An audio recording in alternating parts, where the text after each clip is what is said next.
Hello everyone, welcome back to Ask Nero. In this video tutorial, I am going to explore the power of debounceTime operator of RxJS with the help of Angular. So I have set up the basic setup. I have opened the network tab so that how many API calls are called that we can see it. And in the left side, we have the applications. In the applications, I have a form. This is the simple form field. So I kept this form field to filter the postcodes. So here there are list of postcodes uh, and the addresses and also names. So now based on the postcode, I will filter this. Okay, this filter is not a normal filter. This is the server side filter. So as I type within the form field, it will call an API. Okay, let's see then in the practicality. So I type 560032. So I typed it and it is filtered and 560032 has come into picture. Now in the right side, if you observe, see how many API calls happen. For each typing, the API call happens. So 1, 2, 3, 4, 5 and 6. 6 time API call happen. Do you think is an efficient way of calling API? Absolutely not, because the user may type rapidly. So if that much of time the API call happen, it's really high expense on the server side. So in order to save that, we use debounceTime operator of RxJS. How do we handle it? I want to display them first and then I will let you know. I use debounceTime 1 seconds. 1000 means 1000 milliseconds. It's equal to 1 seconds. I save it and let's see the result. Okay, I remove all this unnecessary API calls. So look at here. Now I type 560032. Look at here guys, how many times it called? It called only one time. So we are not disturbing the server. So whenever we type it. So whenever we give a pause, there we call it. So this is the power of debounceTime. So we are not wasting the energy of the server. Understand? So now let's get into the code. So this is a simple code, guys. Let me start from the HTML template. So we have a form and there are form group. Form group, the name of the form group is address form. And there are form control which has postal code as the reference of the form control name. So this form control name is dispatched to the form group.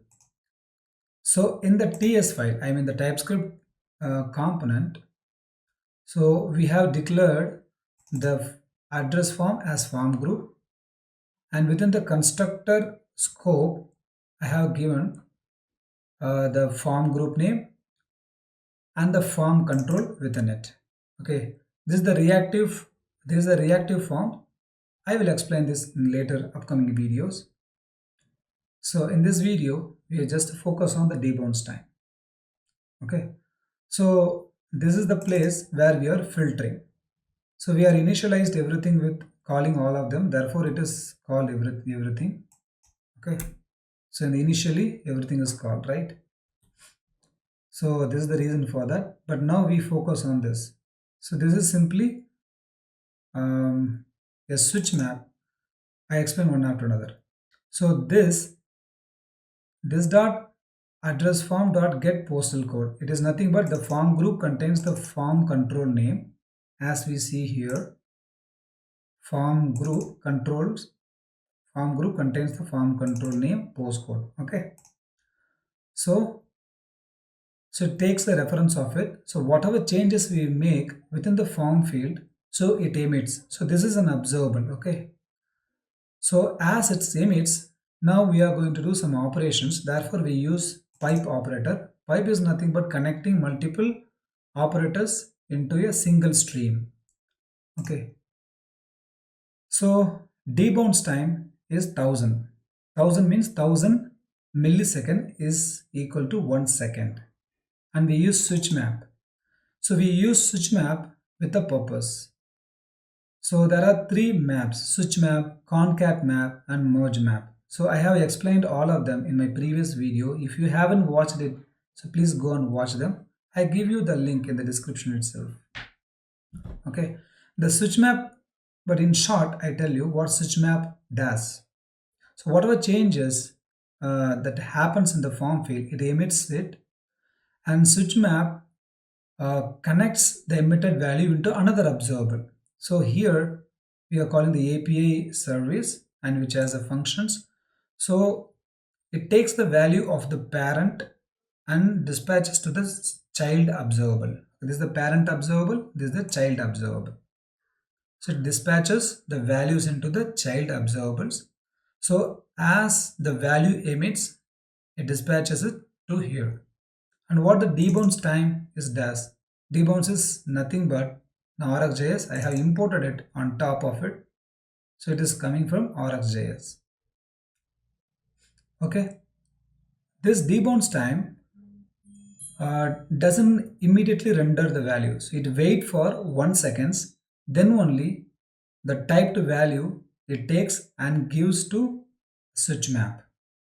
So in order to avoid the rapid typing of data in the form field. So as the user types, it it wait for 1 seconds and then render the typed value. So that typed value is dispatched to this particular observable, and so that API call happens. Okay. So this get filter data is nothing but it's a post call which is running already. It is in my server. So you can see the server as well. Okay. So this is nothing but a Spring Boot application. Okay. It is running in the backend, and also these data are coming from MySQL Workbench. It's a DB, right? Okay. I said this in short. So let me again jump back to the code. So once every filter happens, it emits the value and we are subscribing to it. So whenever there is a success of values, it comes to next, and we are assigning into the address. This address is nothing but an array which we have given. So it assigns those the resultant values into the address. If there is a error, if there is any error in the backend, so it will throw here. It is very simple, guys. That's all. Okay.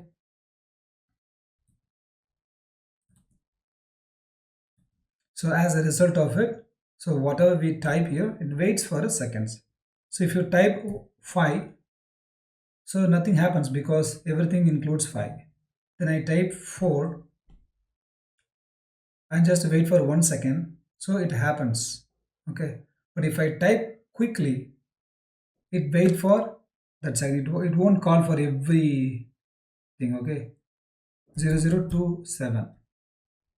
See, 0027 I have typed rapidly, but it called only once.